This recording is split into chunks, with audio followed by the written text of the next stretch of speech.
akan melanjutkan episode yang kemarin setelah kita bagi-bagi sembako kepada orang-orang di luar sana. Karena banyak banget yang tanya, mana nih Kak Wildan, kok nggak ikut, kok nggak ada. Ternyata lagi jadwalnya libur. Dan khusus hari ini kita udah menculik Wildan untuk membocorkan kisah-kisah keluarganya atau mungkin cerita soal Wildan sendiri. Jadi bahkan fansnya Wildan ini sampai Malaysia ya. Betul banget. Malaysia, Taiwan. Serius karena dari Malaysia gitu. Masya Allah, sapa dulu dong. Halo semuanya. Assalamualaikum. Assalamualaikum teman-teman.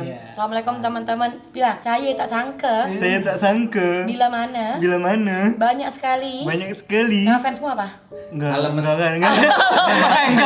Iya sih, jangan. Ya udah, sekarang kita mau mulai dari kisahnya Wildan. Tapi sebelumnya nih teman-teman nih kita sharing dulu. Jadi kemarin itu kan kita sempat bikin video yang bercucuran air mata. Nah itu Wildan nggak ada, tapi Wildan yang edit nih. Betul, dan ketika dia ngedit dari malam sampai pagi matanya bengkak, ternyata dia nangis. Dan nangis tuh kayak keren banget dia ngeditnya.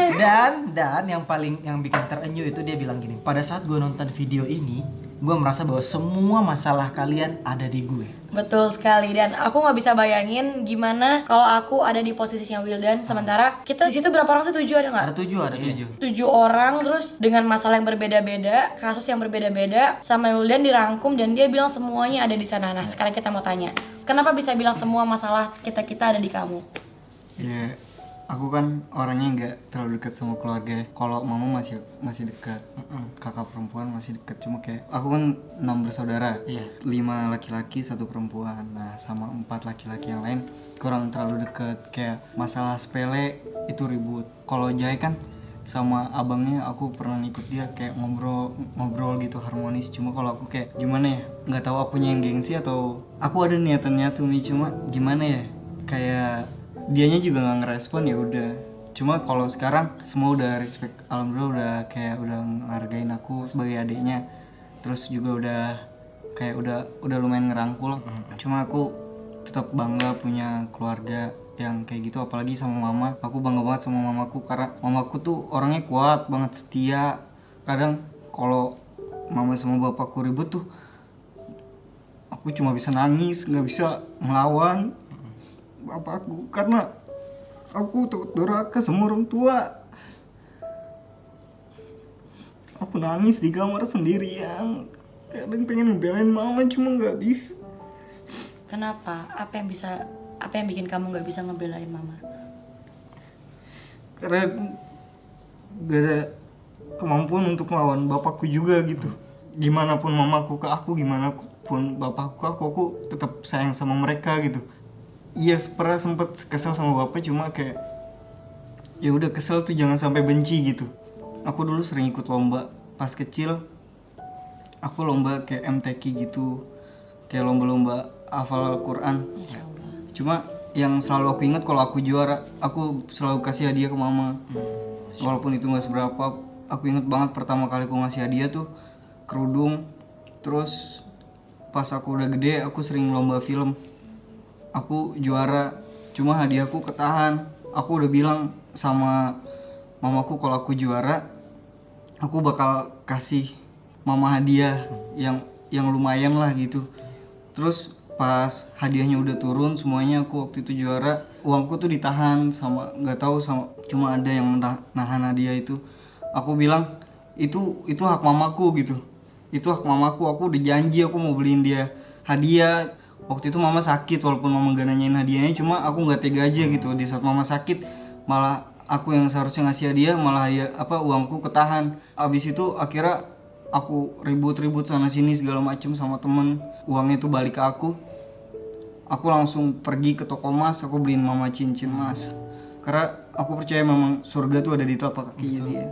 Wildan, ini ada beberapa hal sih yang buat aku tuh kadang suka sedih sama Wildan. Kan kadang dari kita tuh ada yang terima telepon, terus dari kita ada yang ditelepon sama orang tua.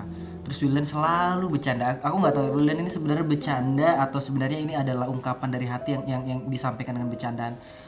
Bang Aries mah enak ada yang nelpon, Bang Rio mah enak ada yang nelpon. Emang sejauh apa sih hubungan Wildan sama mama sama papa? Apakah sampai teleponan aja tuh suatu hal yang mahal buat Wildan? Aku bisa aja ngasih kabar ke mama, cuma ya gimana, mama juga mungkin mama sibuk, aku positifnya gitu kan, sibuk ngurusin anak-anak yang lain, sekarang juga udah punya cucu. Ya udah positifnya gitu aja, cuma kayak kadang ngiri juga sama teman-teman yang ada di sini, tiap hari diteleponin kasih kabar. Tapi kenapa nggak kamu coba untuk menelpon Wildan yang dulu? mencoba membuka. Ya semenjak ada video yang kemarin, aku udah mulai ngabarin mamaku nih. Tadi juga aku teleponan sama mama. Apa yang bikin kamu kadang ngerasa sedih banget kalau ingat mama atau orang tua atau keluarga? Keluarga aku tuh sering banget dianggap rendah gitu sama saudaraku yang lain gitu. Aku bahkan pernah pas sama keluarga besarku keluar kota, terus sepupuku ngomong, lu tuh nggak pantas makan roti gitu. Kenapa dia bisa sampai ngomong gitu? Gak tahu, padahal aku gak pernah ada salah sama dia, cuma kayak dia mungkin udah ngerasa tinggi, udah ngerasa kaya. Cuma aku gak pernah dengerin kata-katanya dia gitu. Aku bilang, aku di dalam hatiku, aku dari kecil udah ada pesan gitu sama diriku sendiri. Mungkin saat ini aku dikasih, tapi suatu saat aku bakal ngasih. Itu yang selalu tertanam di hatiku. Aku punya mimpi besar, kayak gimana pun aku selalu doain. Ya termasuk di kerja di sini juga mimpi besar bagiku gitu. Terima kasih banget buat Umi juga kan. Michi udah bolehin aku kerja di sini, gabung. Dari tadi kita ngedengar lebih dominan ke ibu, ke mama. Ke papa gimana nih? Gimana hubungan Wildan ke papahnya? Aku sempet sebel sama papaku. Gak sampai benci, tapi aku sebel sama papaku karena dia kadang kalau mama ribut sama dia, kasihan gitu, mama nggak bisa ngelawan, mama cuma diem aja. Aku juga anaknya gimana, nggak ada berhak untuk ngelawan gitu. Kadang papaku tuh terlalu baik untuk orang lain, ya, ke anak-anaknya sendiri tuh kurang gitu. Dia lebih ngedahului, kalau ada uang lebih dia selalu ngedahuluin kayak anak yatim. Gitu-gitu segala macam. Aku sampai ada perasaan, apa aku harus jadi anak yatim biar diperhatiin sama papa gitu kan. Karena gimana ya, kayak ya udah Tuhan, emang mungkin Tuhan ngasih aku kayak gitu ya, emang itu level aku gitu. Aku yakin pasti bisa. Ya aku dari dulu setiap teman-teman nanya, Wildan cita-citanya apa, Wildan cita-citanya apa, aku selalu kayak udah cita-cita aku tuh cuma mati gitu, pengen banget. Kenapa bisa bilang cita-cita cuma pengen mati? Apa yang membuat seorang Wildan tuh udah gak punya harapan lagi? Karena gimana, aku pengen kayak gini tuh susah, pengen berkembang tuh susah, cuma iya. Aku SMA dulu pengen banget SMA di multimedia biar skill ngeditku tuh nambah gitu, skill perfilmanku nambah, cuma masukin lagi-lagi di sekolah agama mama. Mama tuh pengennya aku pinter agama. Tapi gimana caranya biar aku sukses gitu di bidang yang aku suka. Akhirnya karena di sekolah itu belum pernah ada bikin film, aku bikin film. Terus dampaknya bagus buat teman-teman semua, buat guru-guru. Sampai akhirnya aku diundang lomba sana sini, juara terus. Sampai akhirnya aku bikin film khusus buat wisuda selama perjalanan sekolahku. Terus akhirnya di situ aku ngeliat mamaku nangis pertama kali Karena melihat hasil karyamu.